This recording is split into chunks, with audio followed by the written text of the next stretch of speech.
Ladies and gentlemen of the jury, I would like to present the evidence. Actually, there's really no evidence here. This is pure, unadulterated, if that's even a word, I think it is. If it's not, I blame the government. But pure, fun speculation.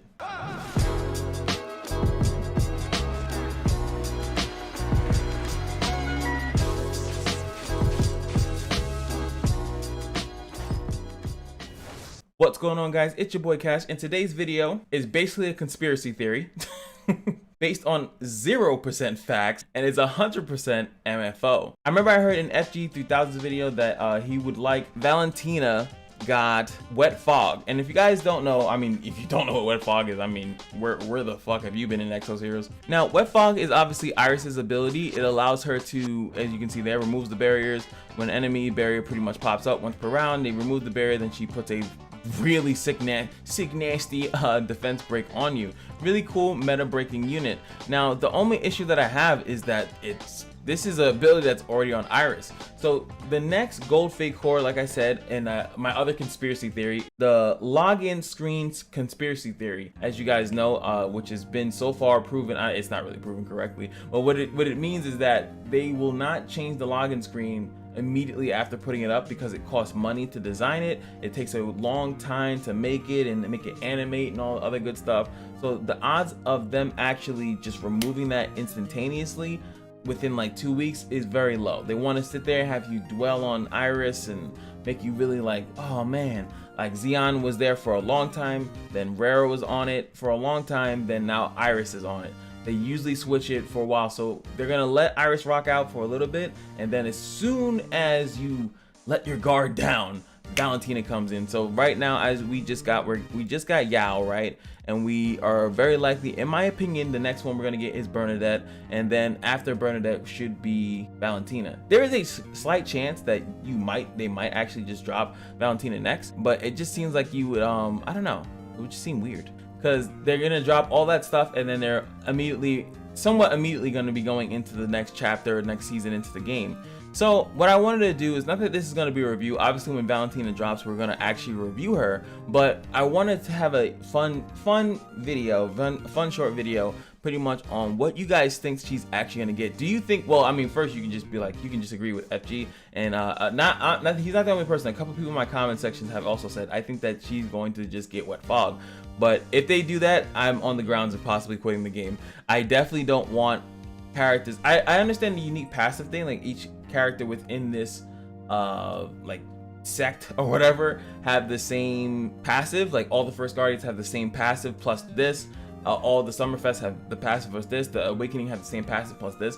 But it would just seem very disingenuous to just be like, well, give her the same thing too. So for his argument was so that in tag battles, but see the thing is that tag battles, yes, it would be that so you can really screw over like First Guardians in 2 separate slots, so you can run your wet fog in one slot, one team, and then put another team. I don't think that First Guardians, they're pretty much, not that they're dead, but they're pretty much countered enough that I don't think that we need even more counters to them. I think that it's pretty much good. I think that the whole Summer's Blessing, the counter like batteries and also battery, you know, just to give, you know, like force battery on AI to AoE your whole team. You get an attack buff, and then you have pretty much those up and coming turns to finish out the fight. I feel like there is enough to counter the standard meta, especially with a manual person keeping that's actually controlling. I feel like there's definitely enough. So I don't know if they need to do that. So when it comes down to her kit, now the things that we need to just briefly touch on, regardless of, you know, the 2 things is that she has 2 single target damage over time skills. That's the thing that we need to know for sure. And this one, both have Contempt, which remove 10 mana. So what you could do with her, and what she can actually still do this, she can currently do this in the game right now, is that if a person has a bunch of mana, this is like a huge counter to nature. Like if you guys want to screw over FC Rara, really huge counter would be like Valentina. Like literally, if she has Fear of the Abyss, which is, you know, you have to have low defense, you have to have a very stacked Frankie, but this would literally just counter it. So she's kind of slow, spoiler, she's kind of slow, so you can really just kind of like let the turns fly by, let all the other characters on the opponent's team do whatever the fuck they want, and then just rob whoever you need to of their mana. Does, like I've said multiple times, the AI has a certain order of doing things. They like to do the S2 as soon as they can. If they can't S2, they'll do it as soon as they can, then they S3. The only time I've seen the AI S3 first is in the Labyrinth. That's the only time that they'll S3 first if they have enough mana. And sometimes it's random, but like at least in the PvP AIs, they always do the S2 if they have the mana. They will not S3 first. So like if you can deny them mana for a long time, they literally probably won't even hit you with the big bad skill that you're worried about. So this could also, again, be accounted to Bathory as well, because you just robbed the mana. Now, as far as what goes in what order, I'll figure that out once I get her, because definitely we're getting Valentina. And this one also has the silence. Really cool stuff, right? But the next question is, what's the remix? Because when I look at Rara, right? Let's mental note, right? Rara got a pretty significant change. Xeon's design change and stuff like that is cool and all, but he didn't get a change like what Rara did. And Rara is what we have to look to as an expectation of the second gold fake core in the full set. So this is why I'm using Rara as an example, right? So what happened with Rara is that they changed this, they stripped, and I'll go into the fake core thing too, but I'll just say that they stripped, they added more damage, it costs less mana, doesn't damage over time, that's where the more damage comes from, right? So they basically completely changed the skill and made it work better for PvP. And then they changed this, I think it still pierces, right? But they lowered it to 3 and they added burst to it. It's ridiculous. And then of course, obviously she gets a crazy passive, she gets the first guardian passive and all the other stuff. Like look at this vast difference. Like, oh yeah, I forgot. Grant status effect immunity for 12 turns. Reduces the target's accuracy and evasion by 100 when she hits that person. Like what? The thing is stacked, dude. Heavily stacked. Obviously it doesn't poison anymore, which, you know, you can make an argument for poison and damage over time. They actually aren't that bad, but you know, maybe we'll see a resurgence of them. And like I said, yeah, 124 piercing damage, still does piercing damage. It's still AoE, but it also, oh yeah, like reduces the evasion of the highest attack character.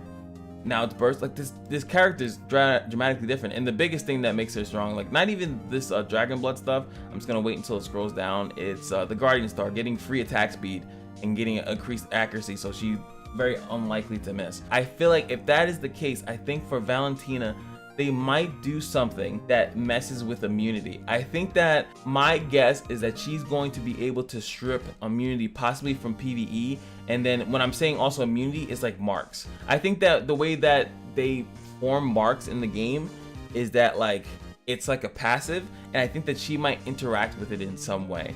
I want to see her possibly be the character that if she hits you, she can take off Tranquil. She can take off, you know, all the, I guess the positive ones, which I think right now would just be Tranquil and Garth, right? And if maybe she doesn't do that, remember she also has like a mana absorb, so she technically she takes buffs away in general. So it also kind of fits in with that narrative of her being able to strip buffs. Maybe they will include it into her mana absorb like a buff, even though technically it wouldn't be that intuitive if she takes Tranquil, because you would probably rather her just have enough damage to just trigger Tranquil.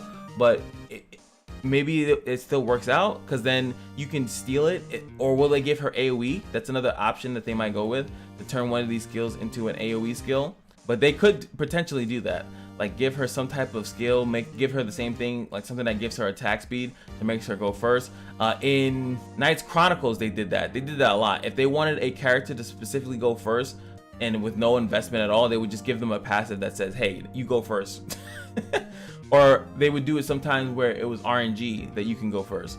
Like it was a random thing, like 50% chance to randomly go first, and then gain, if this triggers, you gain mana, and then with that mana then she can start off and trigger someone's Tranquil. If they give her anything close to that, like to the ability, let's say if you fight FC Rara, she goes and she removes the Tranquil from FC Rara, and then you have a person that's slower than her, which is usually like a Bathory, that can literally nuke them.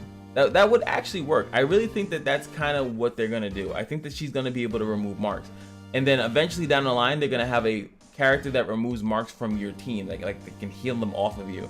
I think that that's what's gonna happen. She might be able to do both, but she has nothing that targets allies, so it'd be strange if she did that, unless she just did it from the beginning of the turn, like her passive checks for marks on your team and then removes them. But then she would actually be good, because then she would allow you to use first guardians in Labyrinth, right? Because the boss would automatically remove them from you, and then she would remove that thing, and then you'd be able to put your marks in. Maybe it would hopefully react in that same weird way. If you guys know leaks, Don't ruin the fun. Please, at least mask it like you don't know what you're talking about. Like, the guy looks at the leaks and he's like, oh, it works exactly like this. At least come in here, but like, I think possibly, and I'll know that it's a fucking data mine anyway, because everyone will like thumbs it up and be like, yeah, that's a good idea. But let's have some fun. I really want to know what you guys think, because I've seen a couple people kind of have some speculations on everything. So of course, as you guys know, drop those YFOs in the comment section below. What do you guys think is going to be Valentina's passive? And also you can speculate about the skills as well too, because obviously there's going to be something in there. Like as you see, Rara has the evasion, kind of like lowering the evasion, increasing her accuracy kind of thing. That's actually kind of what Rara's really. Iris is removing shields. Summer's blessing is about mitigate. There's a lot of mitigation of certain things. And I think that the next step is to mitigate. If she doesn't do it, I know a character eventually will be able to do it. I just don't know if they're willing to do it this early, but that's my speculation. That's my guess. But one thing that you don't have to guess about is the fact that you should buy the merch. And the second thing is that you don't have to guess about is like, comment, subscribe if you enjoyed the video. And last but not least, those are the worst segues you've ever heard. But just remember that every day at the casino is your lucky day. And I'll see you guys in the next video. Peace.